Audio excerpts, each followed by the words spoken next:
Shalom, shalom. Bon dimanche chez vous. C'est l'heure à laquelle vous suivez votre émission. Jésus-Christ, pain de vie. Écoutons.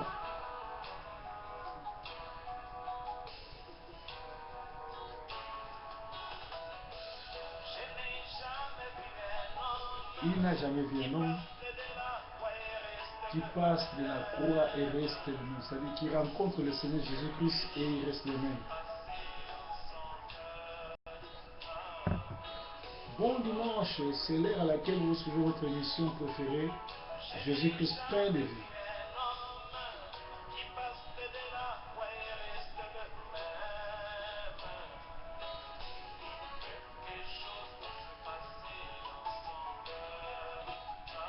Un bon et vrai bonheur ne se trouve qu'en Jésus-Christ.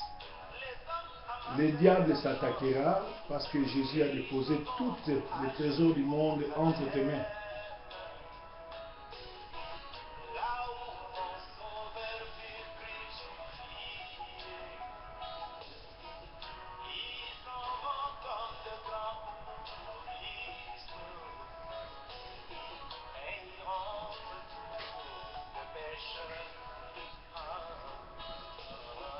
Sorry.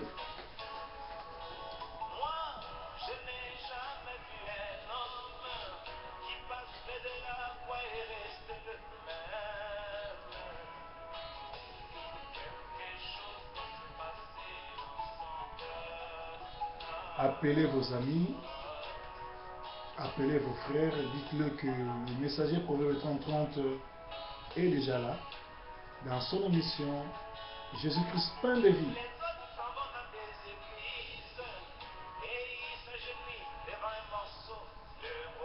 Les idolâtres.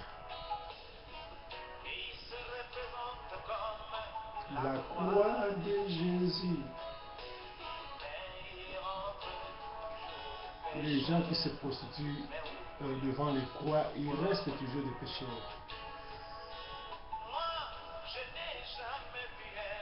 Moi aussi, je ne l'ai jamais vu.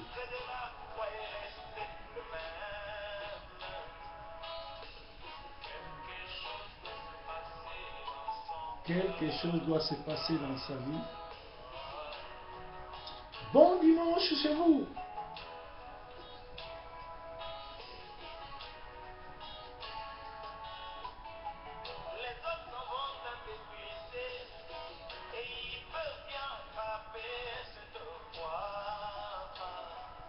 Ils peuvent même porter des soutanes avec des croix, des chaînettes.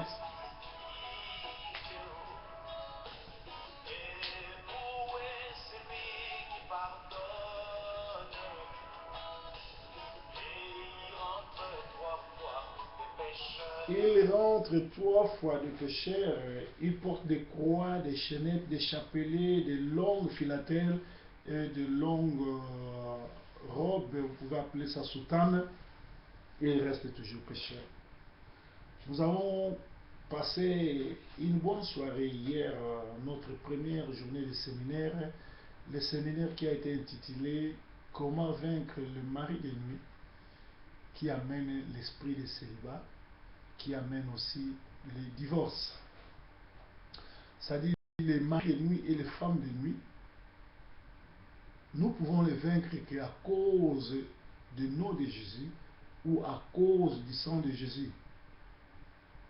Vous étiez nombreux de m'avoir appelé pour continuer l'émission sur les chiffres de la bête, chiffre 666 dans nos habits. Laisse-moi terminer d'abord parce que nous parlons du séminaire ou des conférences qui se passent ici à Manchester. Laisse-moi terminer avec la conférence avec notre chère maman Kalanga et l'OMBCC, cette femme qui a brillé, qui a travaillé avec le maréchal Mobutu et les diables. Aujourd'hui, elle a donné sa vie au Seigneur. Et elle est dans la ville de Manchester pour témoigner. Elle habite Bruxelles. Elle a fait un grand travail à Londres, maintenant elle est à Manchester. Hier c'était le samedi 24, c'était la première journée, ça s'est bien passé. Merci pour tous ceux qui sont venus. Ils n'ont surtout pas regretté d'être là et les gens ne voulaient pas qu'on se quitte. Et aujourd'hui, dimanche le 25, ça sera la clôture Et nous allons nous revoir encore l'année prochaine, ça sera vers le mois de mars, où nous aurons comme titre si réellement les fils vous affranchissent, si le fils vous affranchit, vous serez réellement libre. Ça c'est dans Jean 6, 36, Jean 8, 36. Donc nous aurons comme orateur Proverbe 30-30, Mama Kalanga pour les dames, Mama Bena pour les dames, Pasteur Emeka, Pasteur Willy Tela, Pasteur Tumba, Pasteur Rick. Et nous aurons aussi, je ne sais pas si j'ai oublié, je crois que nous commençons déjà à organiser cela. Ça sera conférence, dîner. C'est-à-dire, nous allons inviter les gens, ils vont manger et boire, et nous allons prêcher la parole. C'est-à-dire, nous changeons des trucs comme les gens du gospel les faisaient. Nous invitons les gens, nous préparons la bouffe, il y aura tout, la cuisine africaine, et puis il y aura aussi des beefsteaks, il y aura des riz nigériennes. Venez, amenez, invitez n'importe qui, mangez et écoutez la parole. Parce que nous sommes vers le temps de la fin, nous devons tout faire pour gagner les âmes, et surtout que vous avez écouté la chanson du générique, les gens vont dans les églises aller se prosterner devant le croix que le Jean ou les gens qui font des dessins, ont dessiné les dessins, tout et tout. Vous allez vous prosterner, vous êtes des idolâtres, vous n'allez pas hériter. Merci pour ceux qui sont venus les samedis 24. Donc, ceux qui n'ont pas venu, vous n'avez pas eu tort parce qu'il nous reste encore une journée. C'est aujourd'hui, le dimanche. Venez déjà à partir de 16h30, nous serons là et vous allez écouter des choses que vous n'avez jamais écoutées parce qu'elle ne vient pas témoigner les diables, mais elle vient témoigner l'œuvre de Christ dans sa vie. Elle nous parle des choses que vous n'avez jamais entendues. Et il y a eu conférence, débat, c'est-à-dire les gens ont posé des questions et elle a répondu. Alors, pourquoi nous parlons sur le mari de nuit et femme de nuit et l'esprit de célibat? C'est parce que nous sommes vers le temps de la fin et ces choses, le Seigneur les traite même. Le problème c'est quoi? Je vous ai dit tantôt que ce n'est pas n'importe qui peut ouvrir Apocalypse, parce que pour ouvrir Apocalypse, il faut être rempli de la puissance du Saint-Esprit, parce que après le déluge, les colombes qui faisaient la navette entre l'arche de Noé et les eaux, et le monde est revenu avec une feuille de colombe qui signifiait que après le déluge, pour vivre bien sur cette terre, il faut avoir la puissance du Saint-Esprit. Les colombes représentent la puissance du Saint-Esprit.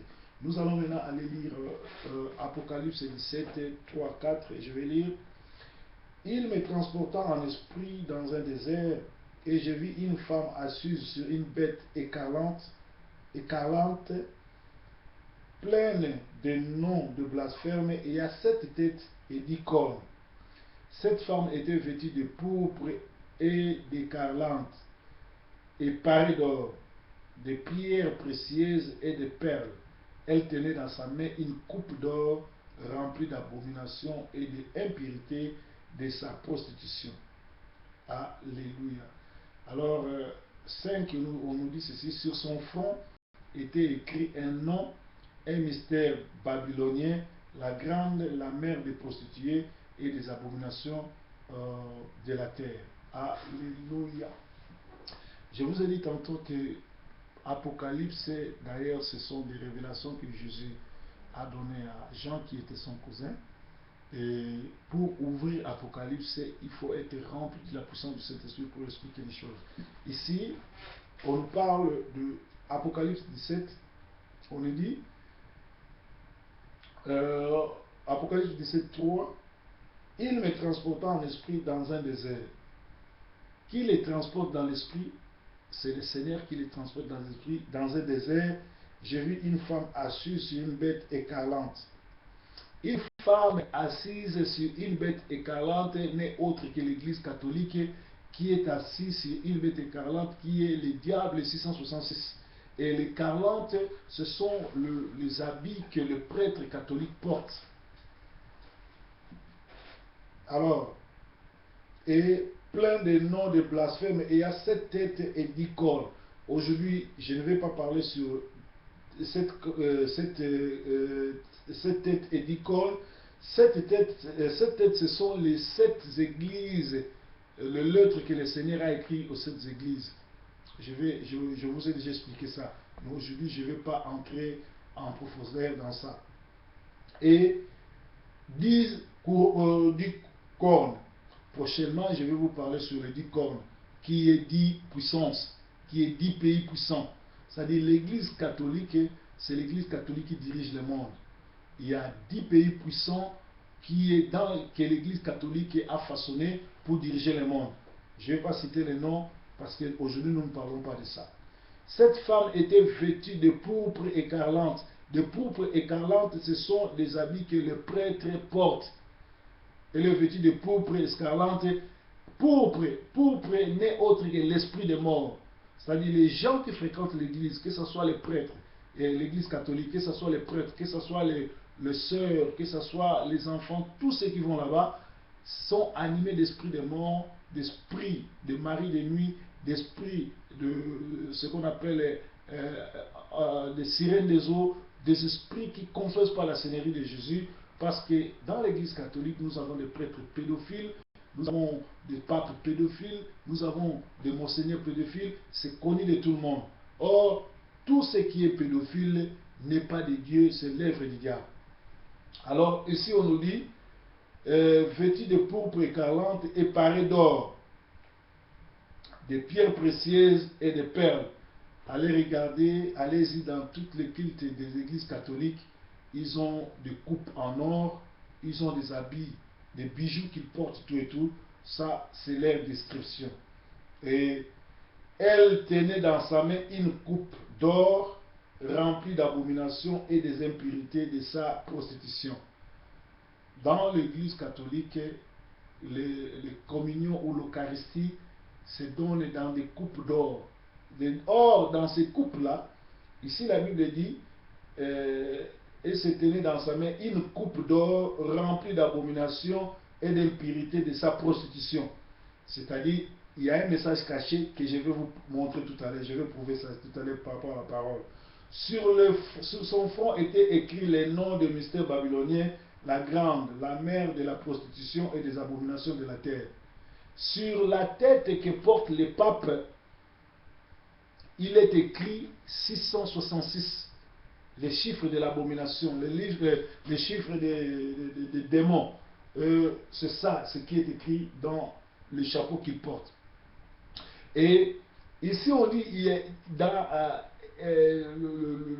l'homme tenait dans sa main une coupe d'or, une coupe qui était remplie d'abominations. Ici je vais vous expliquer des choses. Parlant des coupes, allons-y dans Luc 22, 42, le Seigneur Jésus-Christ, avant qu'il soit arrêté à Gethsemane, il va avec ses 12 disciples, il commence à prier. Il s'indigne que ces gens-là ne pouvaient pas tenir 1 heure de temps pour prier. Et Jésus lui-même, quand il tombe sur la tête sur la terre, il commence à prier. La Bible dit, il a dit, Père, éloigne de moi cette coupe. Jésus voulait que le Seigneur puisse enlever la coupe. C'est-à-dire la coupe n'est autre que la souffrance, la coupe n'est autre que le jugement, la coupe n'est autre que les épreuves, la coupe n'est autre que le jugement. Voilà, Jésus parle de la coupe. La coupe peut être un jugement, la coupe peut être la souffrance.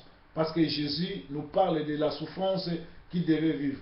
Lisons Luc 9, 22, on nous dit, Luc 9, 22, Luc 9, 22, lisons, nous allons voir ce que Luc 9, 22 nous dit. Je vous ai dit que proverbe à la matière. Je m'en fous. Tu viens ou tu ne viens pas, moi je suis sauvé et je garde les caps. Alléluia. Si tu veux être sauvé, si tu veux aller au ciel, suivez le proverbe 30-30 avec les enseignements, des révélations, que personne ne parlera comme moi. Chacun a sa grâce. Je connais qu'il y a des grands hommes de Dieu, des hommes de Dieu qui prêchent très bien, qui parlent très bien, et ils ont leur grâce. Moi aussi j'ai ma grâce. Nous sommes dans Luc 9, 22.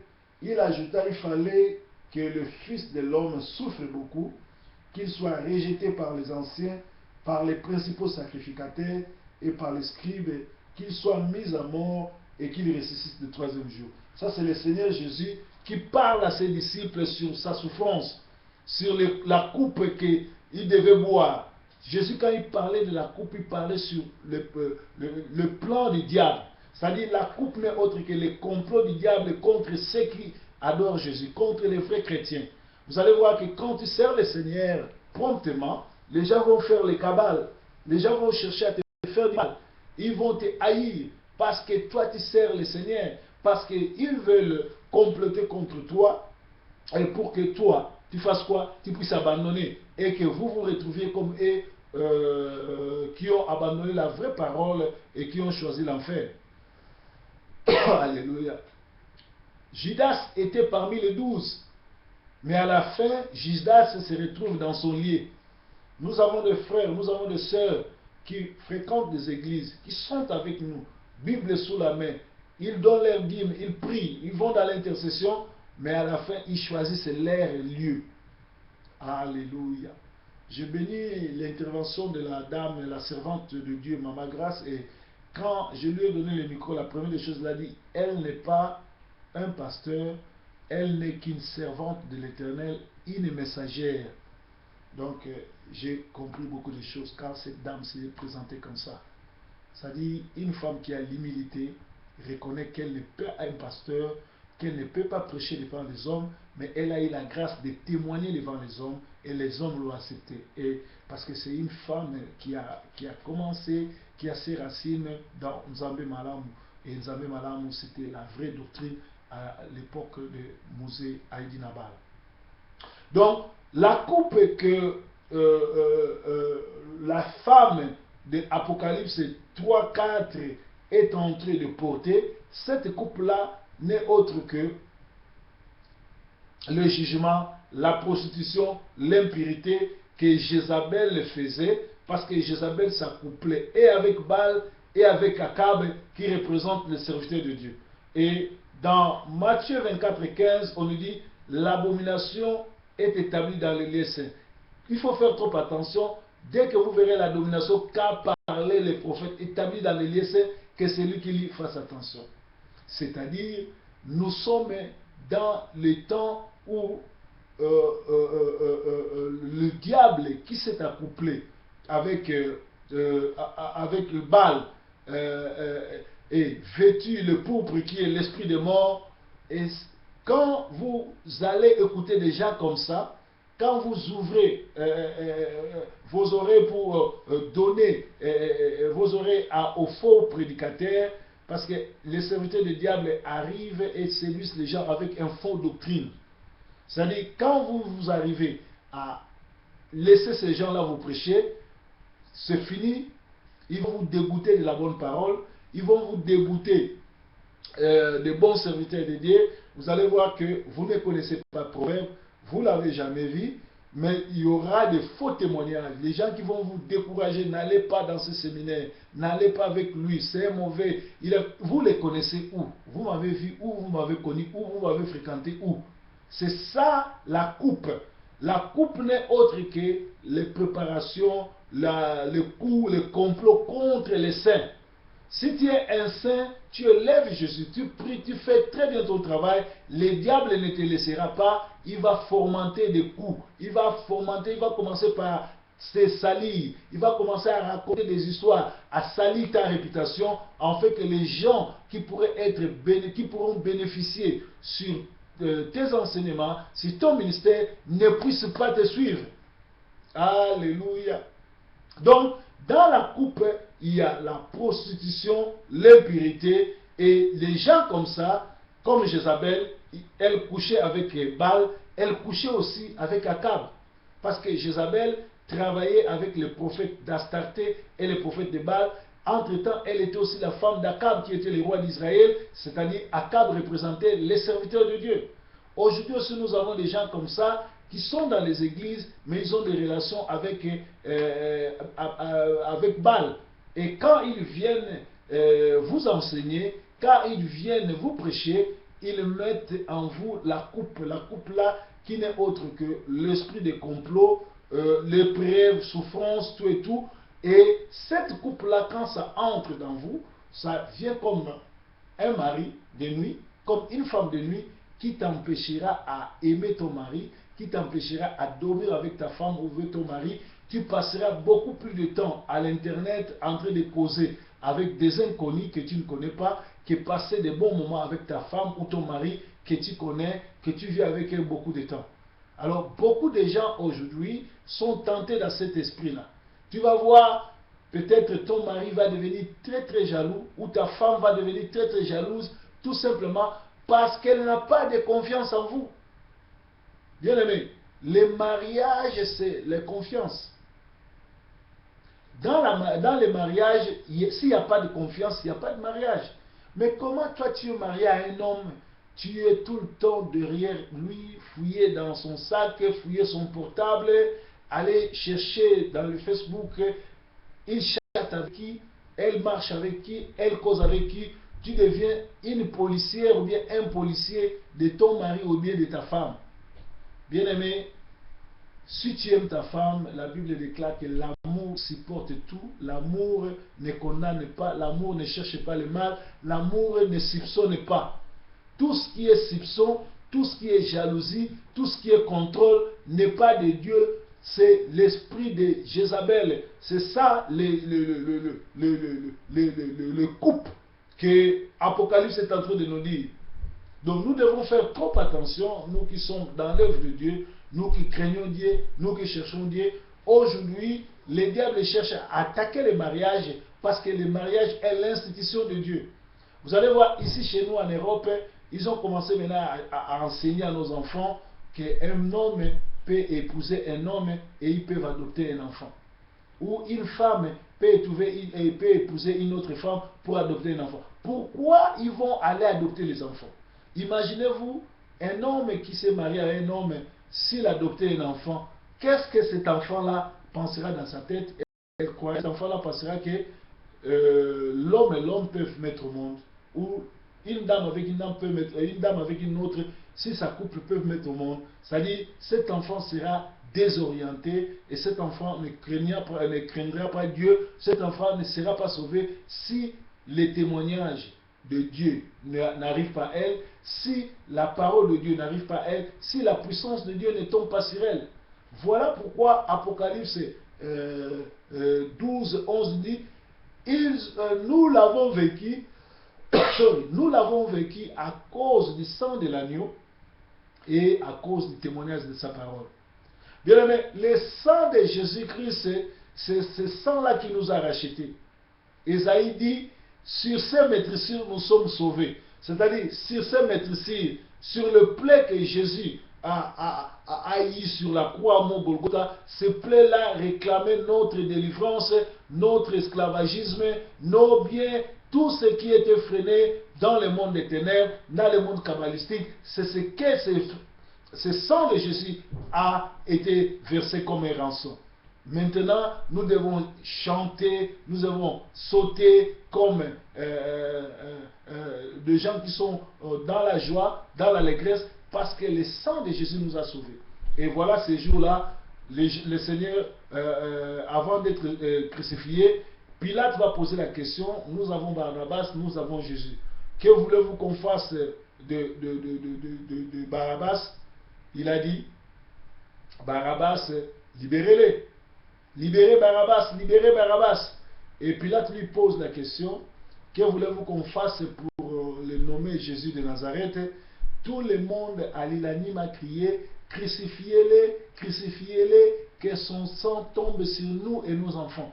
Les gens de l'époque étaient des prophètes. Ils savaient que le sang de Barabbas ne peut pas les sauver. Le sang de Barabbas ne peut pas sauver leurs enfants. Mais c'est le sang de Jésus qui sauve. C'est le sang de Jésus qui bénit.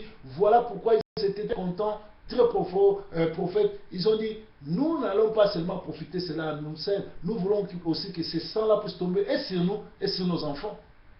Alléluia. Nous sommes sauvés par le sang de l'agneau. C'est le sang de l'agneau qui nous a rachetés. C'est le sang de l'agneau qui nous a rachetés de tout ce qui est comme coupe ou épreuve tout ce qui est comme complot du diable. Vous devez savoir que Pierre, l'apôtre de Jésus, Pierre, c'est lui qui logeait Jésus. Jésus a passé 3 ans, il vivait chez Pierre. Mais Pierre, le diable les réclamait. Les diables te réclament, mon frère. Les diables nous réclamons parce qu'ils savent que si nous donnons notre vie dans le Seigneur, nous serons sauvés et que les bénédictions, les promesses de Dieu seront notre partage. Voilà pourquoi le diable n'est pas d'accord que toi tu puisses suivre le proverbe. Le diable n'est pas d'accord que tu fréquentes l'église où je dirige. Le diable n'est pas d'accord que tu fréquentes le pasteur qui craint Dieu. Le diable fera tout pour t'amener là où il y a ce qu'on appelle l'agrégat social. Là où les gens passent leur temps à tomber du matin au soir, il n'y a pas la parole. Là où les gens passent leur temps du matin au soir à demander de l'argent, à parler sur le miracle qui n'est même pas de miracle, à manipuler les gens, à escroquer, à voler. Ils n'ont même pas les soucis que vous puissiez hériter le royaume de ciel.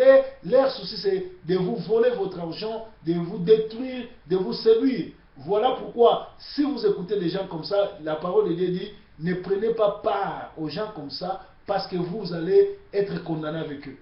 Est-ce que vous savez que le fait d'écouter un faux pasteur, un sataniste, un diabolique, vous prenez part avec lui? Et aujourd'hui, combien de gens, chaque dimanche, ils vont soutenir des pasteurs sataniques, des pasteurs farfelons, des pasteurs qui ne connaissent pas Dieu, des tribalistes, des pasteurs escrocs. C'est-à-dire, vous soutenez leur œuvre, Dieu ne vous laissera pas comme ça, il va vous punir parce que maintenant, à travers comment on appelle ça, les social media, c'est-à-dire les réseaux sociaux, vous pouvez écouter les prédications de Washington, les prédications qui se passent à Manchester, tout le monde peut les suivre, les prédications qui se passent à Kinshasa, le monde entier peut les suivre, les prédications qui se passent au Japon, tout le monde peut les suivre. Aujourd'hui, vous n'allez pas avoir l'esquisse parce que l'Internet et l'accès à l'Internet, c'est tout le monde qui a ça. Alléluia. Tu ne vas pas dire que non, moi je ne pouvais pas me rendre à Manchester pour aller écouter la parole avec le proverbe 30-30. Mais le proverbe 30-30, il est sur le net. Tu ne peux pas te dire, tu peux pas demander qu'on puisse t'excuser parce que tu n'avais pas les visas, tu n'avais pas les billets pour venir en Angleterre. À travers l'Internet, tu n'as pas besoin de visa, tu n'as pas besoin de passeport ou billet. Tu me prends, tu me captes et tu me suis en live.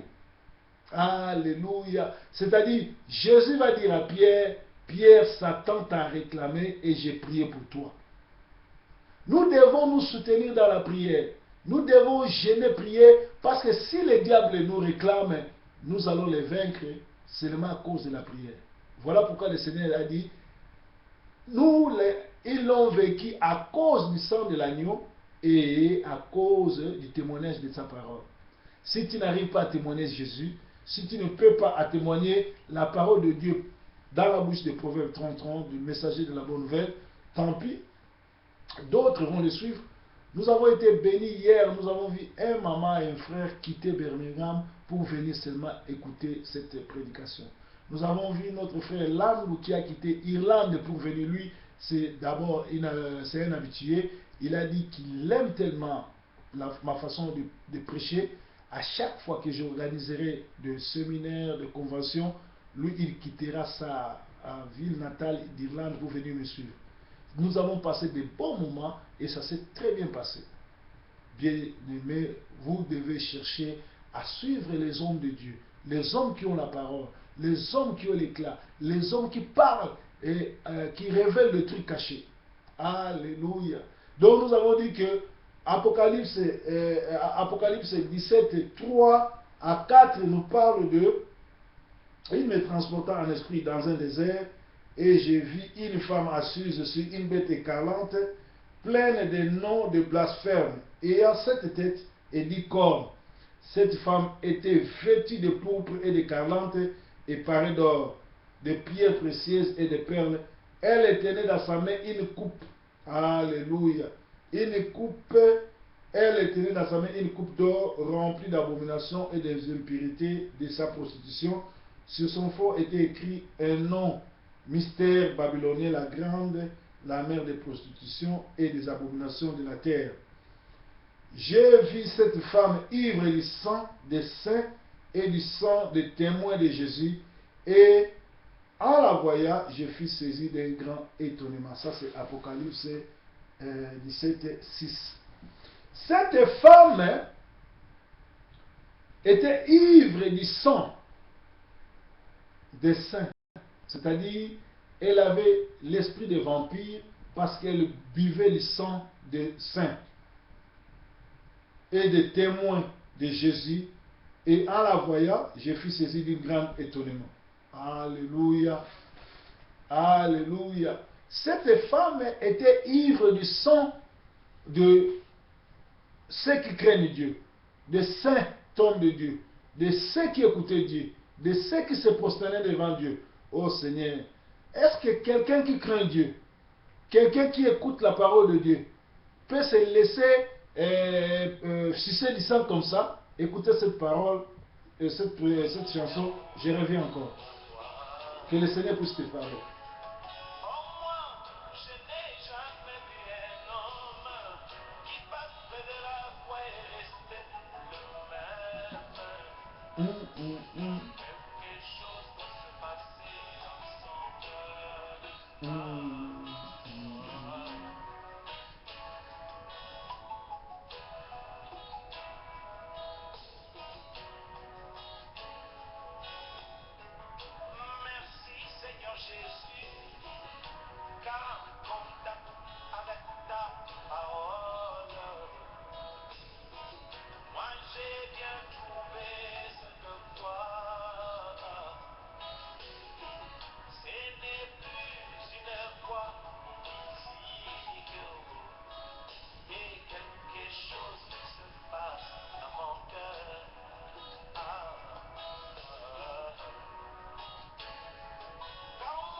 De même, quelque chose se passe dans mon cœur. Seigneur Jésus, reviens bientôt.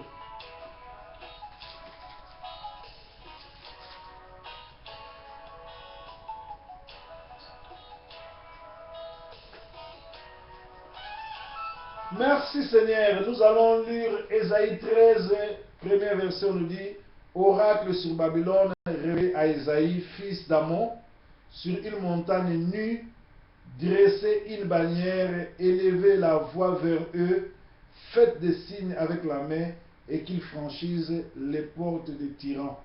J'ai donné des ordres à ma sainte armée, j'ai appelé les héros de ma colère, ceux qui se réjouissent de ma grandeur. On entend une rumeur sur la montagne, comme celle d'un peuple nombreux. On attend un tumulte de royaumes, des nations rassemblées. L'Éternel des armées passe en revue l'armée qui va combattre. Ils viennent d'un pays lointain, des extrémités des cieux. L'Éternel et les instruments de sa colère vont détruire toute la contrée. Toute la contrée. Bien-aimé, l'armée de l'Éternel est prête pour le combat. Comment ne sais-tu pas que tu dois te ranger pour aller combattre? Notre combat, c'est un combat spirituel. Parce que Pierre a fait une erreur, il est parti chercher le couteau. Il a coupé l'oreille de Marcus. Et Jésus l'a épargné.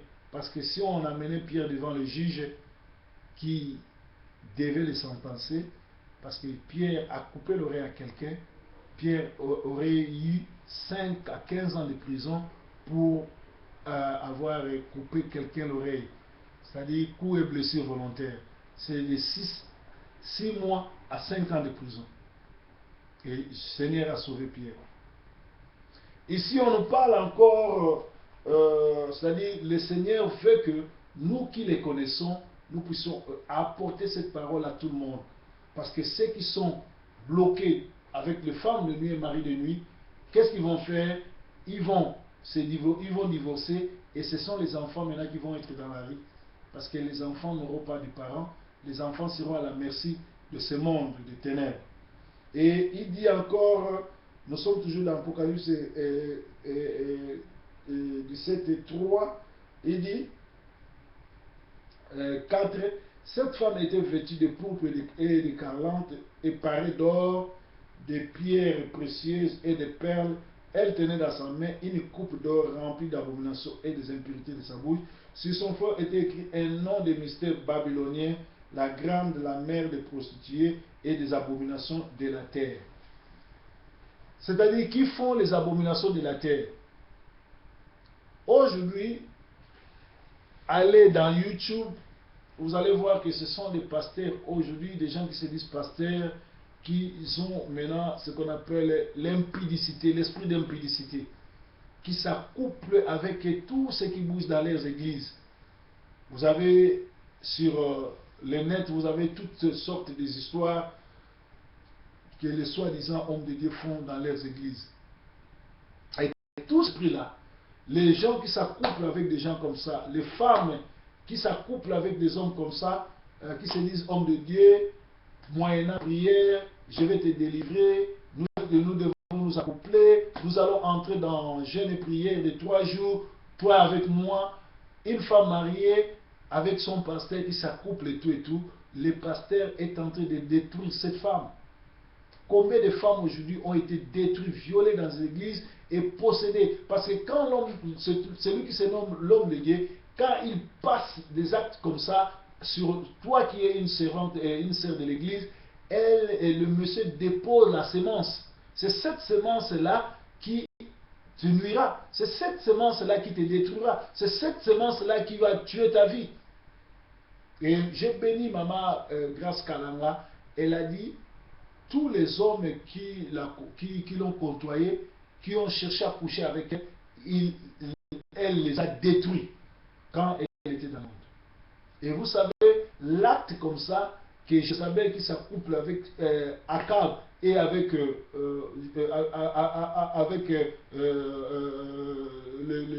prophète d'Astarté et de Baal, c'est-à-dire, c'est une destruction massive. C'est plus forte que la bombe atomique. Et vous verrez des femmes aujourd'hui qui n'arrivent plus à supporter les mariages, qui n'arrivent plus à supporter leurs maris, qui n'arrivent plus à avoir le goût d'être liées, d'assises. C'est tout simplement parce que ces femmes-là ont goûté à cela. Voilà, bien-aimés. Aujourd'hui, dimanche, c'est notre dernier jour. Si tu te retrouves dans tout ça, il faut venir. Nous allons prier pour toi. Nous avons des gens qui vivent ensemble, mari et femme, mais qui sont déjà séparés. Parce que la femme ou l'homme a couché avec quelqu'un qui y avait cette couple-là de l'abomination. Toutes les filles qui couchent avec des pasteurs dans les églises, toutes les femmes mariées qui font l'impudicité dans l'église ont cet esprit-là. Vous allez voir, voilà pourquoi elles n'arrivent pas à écouter la bonne nouvelle, elles n'arrivent pas à suivre de bons pasteurs, elles sont captives de faux pasteurs et n'hériteront pas le royaume des cieux. Voilà pourquoi dans 2 Thessaloniciens 2, 1 à 18, le Seigneur dit, c'est lui-même le Seigneur qui envoie un esprit d'égarement. Il va envoyer de faux pasteurs pour vous détruire, pour vous distraire, afin que vous ne puissiez pas hériter le royaume des cieux. Parce que dès le départ, vous ne voulez pas la vérité. Vous n'êtes pas de la vérité. Vous n'êtes pas de Dieu. Or, la Bible dit, vous connaissez la vérité et la vérité vous affranchira. Si seulement le Fils ne vous affranchit pas, vous ne serez pas réellement libre. Nous avons des gens qui fréquentent les églises. Chaque dimanche, ils sont dans les églises. Chaque dimanche, ils vont prier. Ils sont dans des jeûnes de prière. Ils donnent l'argent, mais ils n'arrivent pas à rencontrer le Seigneur. Comme la chanson dit, ils vont prier, ils vont se prosterner, mais ils restent toujours pécheurs. Écoutons cette chanson. Alléluia. J'aime beaucoup cette chanson. Il faut qu'on du ciel. Tu vas à l'église, tu restes toujours péché. Alléluia. C'est pas normal. Si tu rencontres le Seigneur, il faut que ta vie change. Tu ne peux pas continuer à faire des rêves en train de t'accoupler, en train de te masturber, en train de faire des relations avec ton ex, avec un mort ou avec une star de la télévision dans la masturbation, tu es dans tout cela, ça veut dire que tu as l'esprit des femmes de nuit ou de maris de nuit dans toi.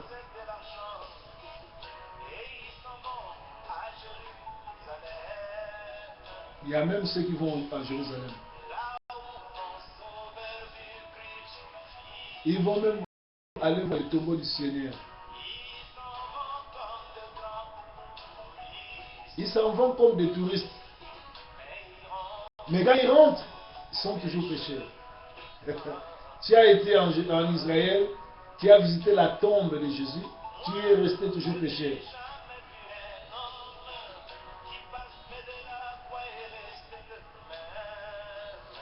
Personne ne peut rencontrer le Seigneur et rester le même. Nous, on était des brigands, on a rencontré le Seigneur. Voilà les fruits de l'esprit. Combattus, mais nous continuons toujours à travailler.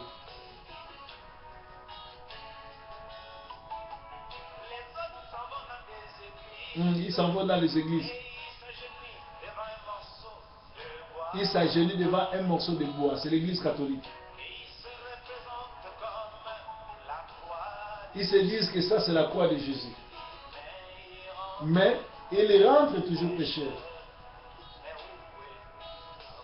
Où est ta foi, mon frère? Tu fréquentes l'église, tu dors à l'église, mais tu es toujours pécheur.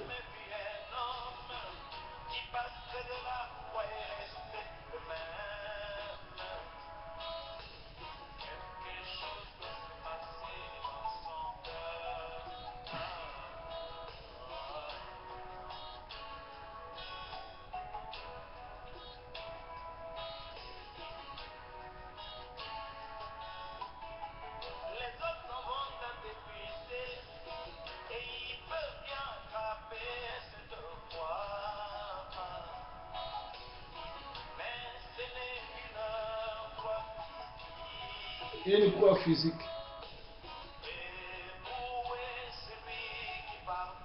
Où est la croix qui pardonne?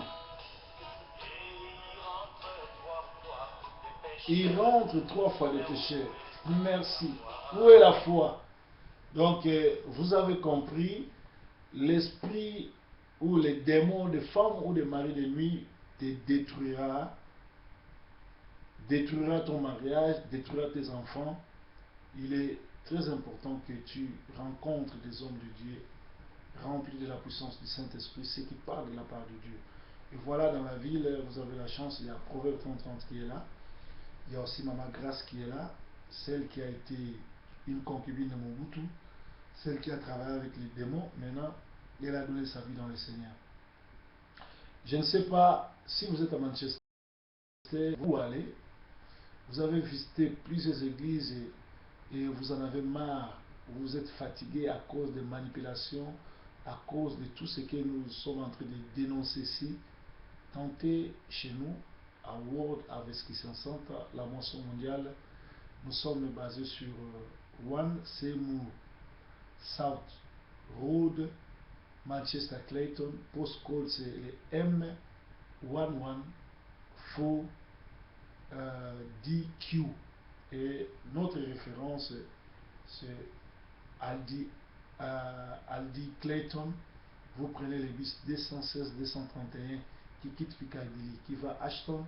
Dès que vous arrivez à Aldi, vous descendez, vous contournez les shops, vous allez voir World Harvest Christian Center. Normalement, chaque dimanche, nous sommes là de 14h30 à 16h30. Mais comme nous avons un séminaire que nous parlons sur comment sortir de l'esprit de célibat et comment vaincre les maris et les femmes de nuit. Et nous avons aussi les témoignages de la servante Mama Kalanga, celle qui a cohabité avec le maréchal Mobutu, celle qui a travaillé dans les ténèbres avec Mobutu. Aujourd'hui, et dans le Seigneur va donner sa dernière témoignage dimanche 25, c'est-à-dire à 16h30. Soyez déjà là et le Seigneur va vous parler. Merci. Je vais prier. Dieu d'Abraham, laisse que tous ceux qui sont de ta bergerie, mais qui sont égarés, qui ont écouté cette parole, parce que ta parole déclare que tous ceux qui sont dans ta bergerie, quand ils écouteront ta parole, ils te suivront. Seigneur, ma soeur et mon frère qui sont dans ta bergerie, qui ont été égarés, qu'ils rentrent dans la bergerie à travers ces messages. Bénis-les, assiste-les, parle-le, ouvre-le les yeux spirituels et délivre ceux qui sont possédés. Nous avons aussi prié au nom de Jésus-Christ. Amen. C'était le messager Proverbe 30. Les gens m'appellent pasteur de la diaspora. Les intimes m'appellent Didier Ford parce que je suis un grand producteur de la musique congolaise. J'ai rencontré le Seigneur, voilà aujourd'hui plus de 15 ans. Je suis resté au Seigneur, fidèle au Seigneur, combattu mais jamais abattu, toujours debout, parce qu'avec Jésus, nous ferons les exploits. Merci, que le Seigneur vous bénisse. Merci. Merci Seigneur Jésus, car contact avec ta parole. Moi j'ai bien trouvé cette croix. Moi j'ai trouvé la croix. Ce n'est plus une croix physique, Ce n'est plus une croix physique, quelque chose se passe. mais quelque chose qui se passe dans mon cœur. Voilà. Voilà. Je n'ai jamais vu un homme qui passe devant et restait le même. Quelque chose se passe à mon cœur.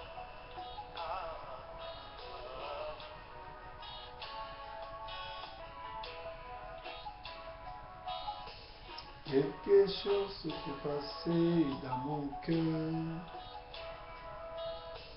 Quelque chose s'est passé dans mon cœur.